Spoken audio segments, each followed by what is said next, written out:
আমি এখন আছি চৌশুই দারিমন দাউদকান্দি খুরশেদ আলমের ছোট্ট দোকানের সামনে। দোকান নয়, তার গোছানো পরিপাটি একটি বাগান এবং জীবিকা নির্বাহের একটি সুন্দর আয়োজন আছে এখানে। সুন্দর কাঁঠাল গাছ, কলা গাছ, লেবু বাগান, পুকুরে মাছে ভরা বিভিন্ন জিয়াল মাছ। তার সাথে আছে সুন্দর জাম গাছ। ওই চারপারে সুন্দর বাগান ভরা ফলের গাছ, বিশাল লেবুর গাছ। তার সাথে আছে নারকেল গাছ, তাল গাছ, পেয়ারা গাছ, সুন্দর কলা ধরে আছে।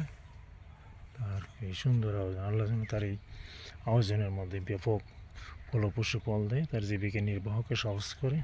আমরা আল্লাহর কাছে সেই দোয়া করি এবং তার পুকুরের মাছগুলো যেন দ্রুত বড় হয় আর নিরাপদে থাকে।